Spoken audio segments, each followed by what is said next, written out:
한가위 연휴를 앞두고 열리는 최고위원회입니다. 한 해의 결실을 거두는 시기인 만큼 서로의 수고를 격려하는 다정한 명절이 되었으면 좋겠습니다. 오늘 코스닥과 코스피가 동반 상승을 한 가운데 경제 상황판 보시는 것처럼 코스피가 사상 최초 3,500을 넘어섰다는 말씀 드리면서 시작하겠습니다. 어제 산업통상자원부가 9월 수출입 동향을 발표했는데요. 올해 9월 수출액이 659억 5천만 달러로 집계가 됐습니다. 사상 최대 기록을 경신한 겁니다. 22년 3월에 8억 달러를 기록한 게 3년 6개월 전입니다. 반도체 수출은 작년 대비 22% 증가하면서 역대 최고 성과를 올렸고 또 자동차 수출액도 4개월 연속 증가세가 이어졌습니다. 우리 국민과 기업, 정부가 합심을 해서 이뤄낸 성과라고 볼 수 있겠습니다. 한미 관세 협상과 같은 불확실성이 높은 상황이긴 하지만 충분히 극복해서 더 큰 성과를 이끌어낼 수 있을 것이라고 생각을 합니다. 최근 미국의 경제지 포브스가 한미 관세 협상을 다루면서 트럼프 대통령과 그의 경제팀은 아시아 거래에 매우 서툴렀다라고 언급을 했습니다. 그러면서 우리나라가 트럼프 대통령으로부터 여러 압박을 받을 수 있겠지만 한국이 정말 큰 타격을 감당할 수 있다. 단순히 방어만 잘하는 나라가 아니라 가끔은 한 방을 날릴 수도 있다는 것을 보여준다라고 높게 평가를 했습니다.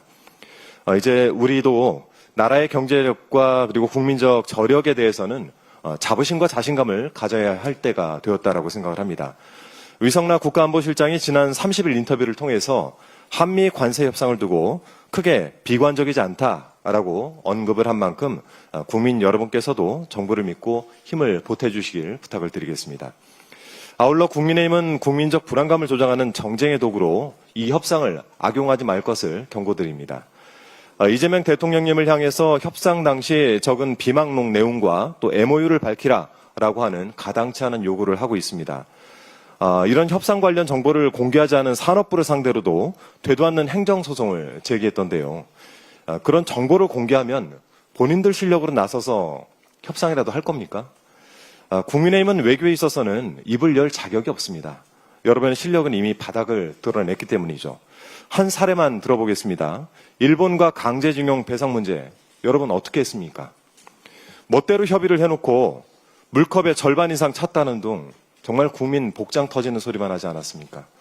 어떻게 그런 처참한 협상력으로 이 한미 관세 협상에 감나라 배나라 훈수를 두는지 모르겠습니다.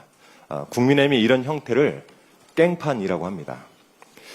짧게 한 말씀만 더 보태겠습니다. 윤석열, 김건희의 관저공사 특혜 의혹에 대해서 한 말씀 드리면 어제 보도에 따르면 이 공사를 맡았던 여사님 업체 21g이 각종 불법 행태의 사유로 대통령실 핑계를 댔습니다. 윤석열 대통령실이 서두르다 보니 계약도 하기 전에 사전 착공을 하는 등 불법 행위가 있을 수밖에 없었다라고 한 것인데요.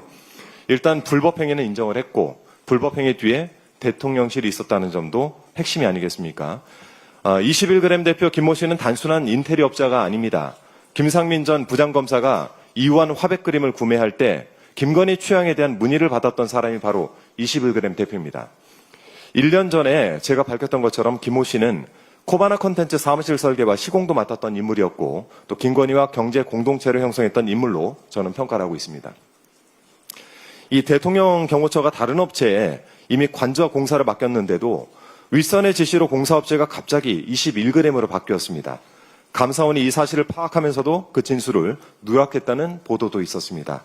이 불법을 저지른 21g 대표, 불법을 조장하며 뒷배가 되어준 김호진 당시 관리비서관, 그리고 대통령실 관계자, 의혹을 알고도 덮어버린 감사원 감사관, 그리고 김건희, 이 모두가 수사선상에 올라야 할 것입니다.